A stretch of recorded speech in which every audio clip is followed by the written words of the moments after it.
Assalamualaikum warahmatullahi wabarakatuh. Shalom, Om Swastiastu, Namo Buddhaya, Salam Kebajikan. Perkenalkan, nama saya Dwi Surti Junida. Saya adalah dosen program studi Antropologi Sosial Fakultas Ilmu Sosial dan Ilmu Politik Universitas Tanjung Pura.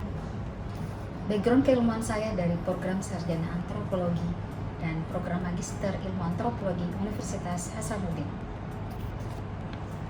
Saya mengampu mata kuliah teori antropologi sastra sesuai dengan keilmuan saya yang diampu pada semester 3 dengan kode mata kuliah 231 dengan bobot 3 SKS, serta terdapat 6 pertemuan yang terdiri dari 14 pertemuan pelajaran tatap muka dan juga ujian tengah semester serta ujian akhir semester. Adapun luaran mata kuliah ini adalah mahasiswa mampu menganalisis berbagai praktik budaya dalam masyarakat dengan menggunakan teori-teori antropologi secara kritis, sistematis, dan kontekstual. Begitupun capaian pembelajaran mata kuliah ini terdiri dari CPL 1, mampu menghargai keanekaragaman budaya dan nilai-nilai kemanusiaan, pandangan masyarakat, agama, kepercayaan dalam kehidupan sosial. CPL 2, mampu menunjukkan etika yang tinggi dan integritas, serta berjiwa wirausaha sosial budaya dalam kehidupan sosial. CPL 3, mampu menunjukkan kepekaan sosial, kepedulian terhadap masyarakat dan lingkungan, taat hukum dan disiplin dalam kehidupan bermasyarakat dan bernegara. CPL 4, mampu memproduksi penelitian etnografi dengan etika dan kaidah penelitian sosial budaya dalam lingkup akademis dan praktis. CPL 5, menerapkan pemikiran logis, kritis, sistematis, dan inovatif yang sesuai dengan teori dan praktik antropologi dalam bidang sosial budaya. Serta CPL 6, mampu mengintegrasikan konsep keragaman, teknik fasilitasi, pencegahan, dan resolusi pada berbagai bentuk konflik sosial budaya pada masyarakat. Lalu, capaian pembelajaran mata kuliah ini diturunkan pada CPMK 3, yaitu mampu menganalisis dan mengaplikasikan teori evolusi, teori difusi, teori fungsionalisme strukturalisme, teori strukturalisme dalam perkembangan antropologi di Indonesia. Adapun sub CPMK-nya diturunkan pada sub CPMK 3.3, yaitu mahasiswa mampu menunjukkan praktik budaya dengan pendekatan fungsionalisme seperti upacara ritual, sistem kekerabatan, dan ritual keagamaan, serta perangkat pembelajarannya seperti RPS yang telah divalidasi oleh koordinator program studi dan juga koordinator mata kuliah. Terdapat 3 komponen pembelajaran dalam mata kuliah ini, yaitu delivery, yaitu penyampaian materi dengan pedoman pada RPS melalui pembelajaran tatap muka. Lalu, interaction, yaitu komunikasi 2 arah melalui tanya jawab, diskusi, kolaborasi, dan refleksi. Serta assessment atau sistem penilaian meliputi kuis, tugas individu, diskusi kelompok, presentasi, ujian tengah semester, dan ujian akhir semester. Adapun metode pembelajarannya meliputi metode ceramah interaktif, diskusi kelompok, dan studi kasus. Dengan media pembelajaran meliputi film dokumenter hasil penelitian saya sendiri, media kanvas sebagai media pendukung, serta kuis di setiap pekannya. Begitupun referensi pembelajaran menggunakan buku ajar karangan saya sendiri yang berjudul Buku Ajar Teori Antropologi 1, buku referensi para ahli, dan artikel ilmiah bereputasi terbaru, serta penugasan berupa tugas individu dalam bentuk kuis menggunakan soal uraian berbasis hoax.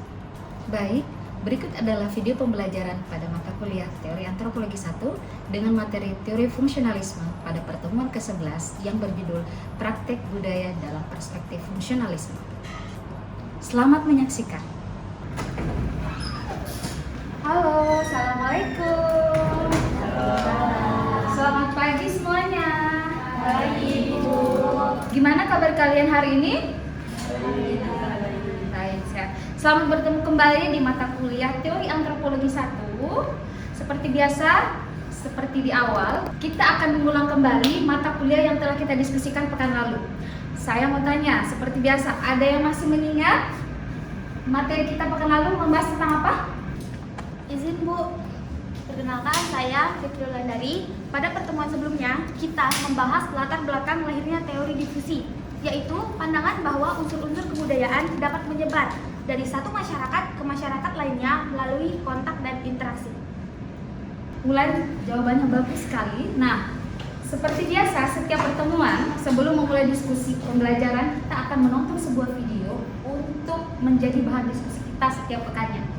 Untuk itu saya harapkan kalian seperti biasa menyimak dengan baik dan kita akan merespon film yang akan kita tonton.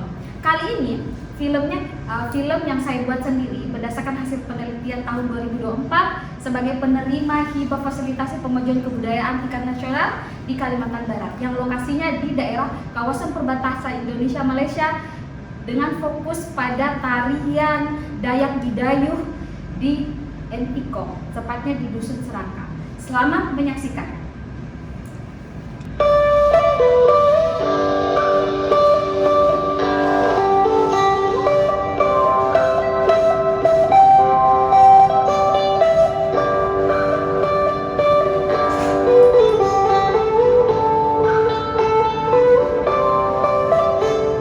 Dayak Bidayuh dikenal sebagai salah satu subsuku Dayak yang hidup di wilayah Entikong perbatasan Indonesia-Malaysia di Kalimantan Barat.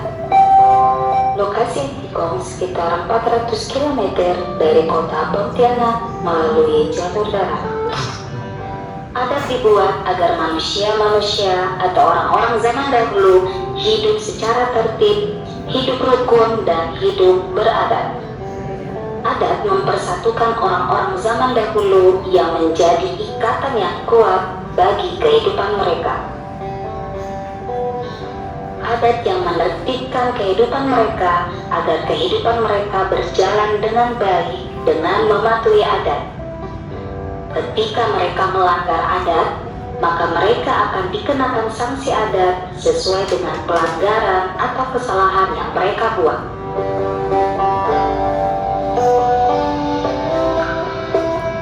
Dalam upacara adat, padi sering dijadikan persembahan kepada leluhur sebagai wujud syukur atas hasil panen mereka.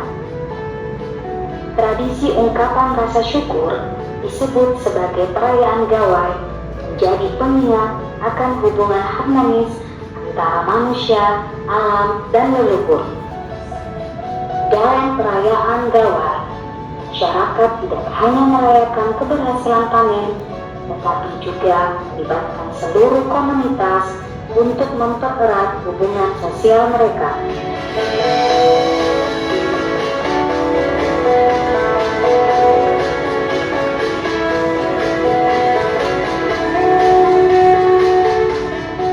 Ritual adat, musik tradisional, serta tarian seperti tari Bekanyar menjadi elemen penting yang menjadi bagian dari perayaan Gawai sekaligus mencerminkan identitas budaya mereka.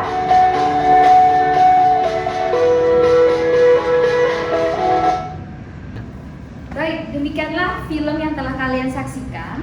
Nah, sekarang saya mau minta komentar dari kalian.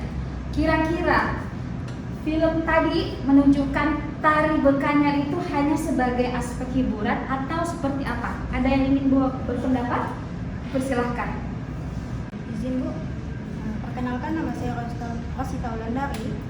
Jadi menurut saya tarian tersebut tidak hanya berfungsi sebagai hiburan, tapi tarian ini juga berperan untuk memperkuat solidaritas, menjaga identitas budaya, dan juga mewarisi nilai-nilai masyarakat.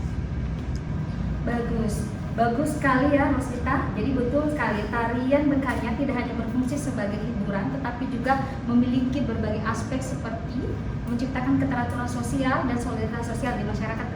Ini berkaitan dengan diskusi kita pada kesempatan hari ini. Kita akan mendiskusikan bagaimana kemudian praktek-praktek budaya dalam perspektif fungsionalisme. Setiap budaya punya unsur-unsur yang saling berfungsi satu sama lain. Misalnya di dalam tarian itu akan ada unsur keluarga, akan ada sistem kekerabatan di dalamnya seperti yang kita pelajari pada pertemuan-pertemuan sebelumnya.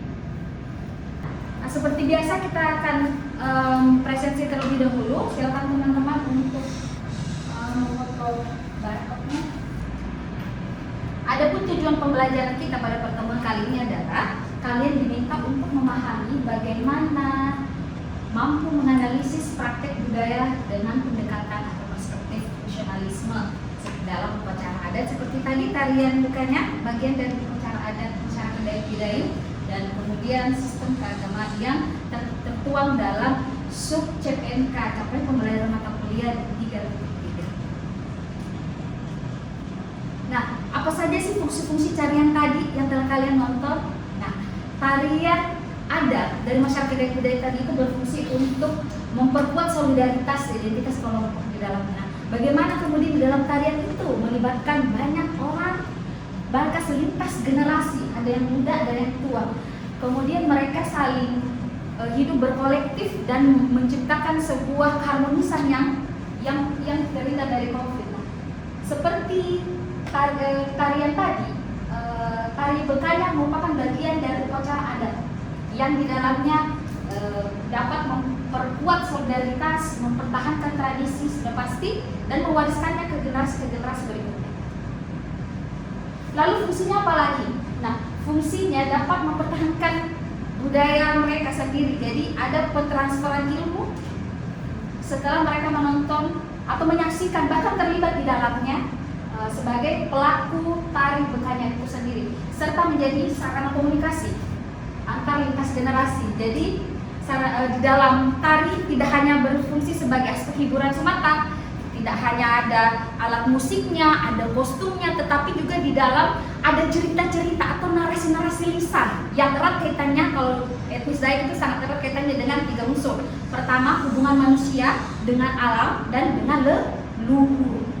Jadi di dalam tarian ini memuat ketiga aspek itu. Ada hubungan antara leluhur, masyarakat, alam, dan leluhur.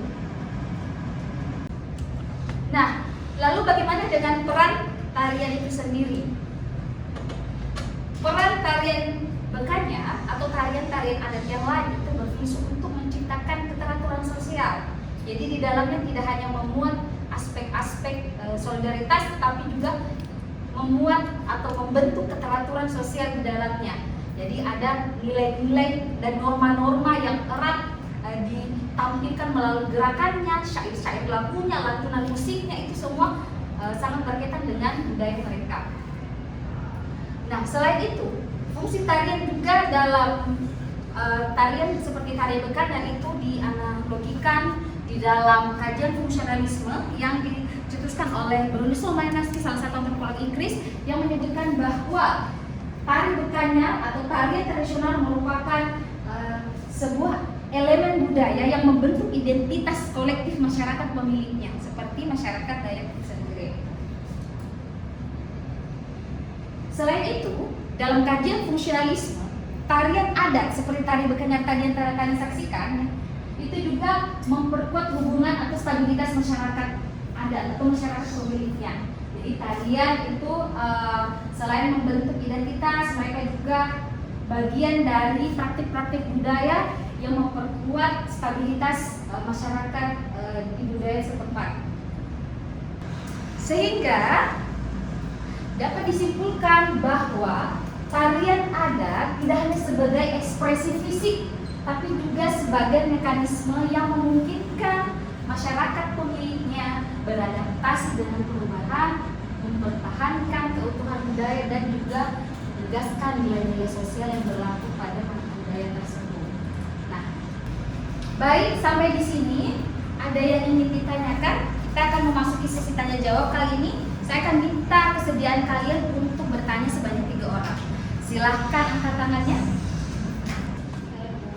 Baik, dipersilakan Raka pertanyaannya. Perkenalkan, nama saya Ratna Tamunan. Ibu bertanya, Ibu, apakah satu praktik budaya dapat memiliki lebih dari satu fungsi dalam masyarakat? Baik, good job, bagus sekali pertanyaannya. Jadi memang dalam tarian seperti tari Bekaya itu memiliki beberapa fungsi di dalamnya. Di dalamnya tidak hanya berfungsi sebagai aspek hiburan, tapi juga di dalamnya memiliki aspek-aspek solidaritas. Kalau kalian lihat tadi itu melibatkan berbagai unsur, berbagai lintas generasi, berbagai peralatan, dan juga berbagai hal yang bisa kalian saksikan. Terima kasih, pertanyaan bagus sekali. Selanjutnya ada lagi yang ingin bertanya? Oke, silakan.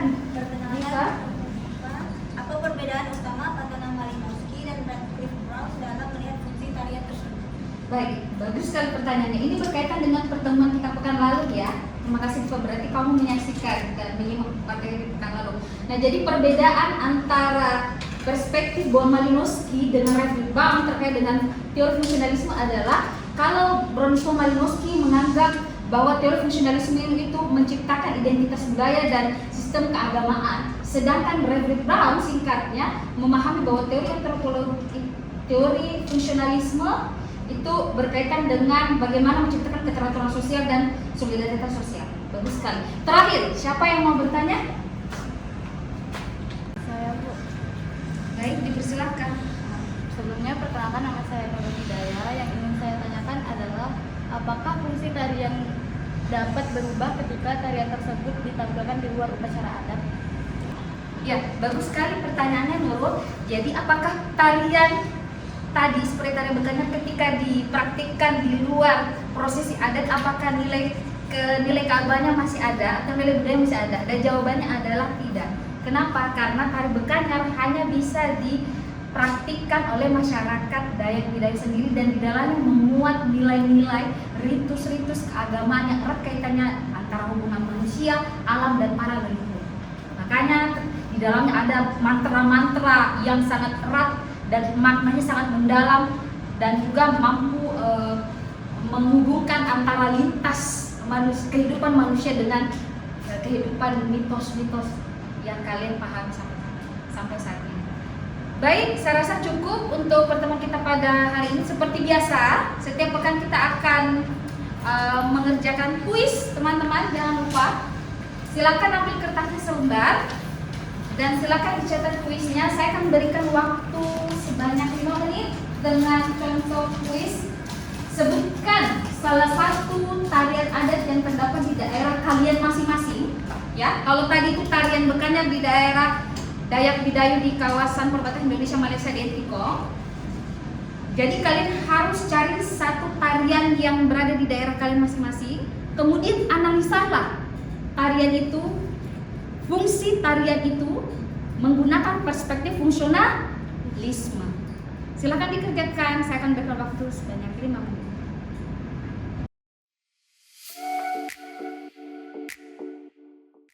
Baik, 5 menit sudah berlalu teman-teman. Silakan kalian kumpulkan masing-masing kuisnya ke temannya. Nah, seperti biasa setiap pertemuan kalian akan mengerjakan tugas individu. Jadi pekan depan kalian akan mengumpulkannya. Tugasnya apa aja? Ada yang ini ya. Silahkan kalian catat atau foto. Kalian kerjakan di rumah dan pekan depan kalian kumpulkan di pertemuan kita selanjutnya.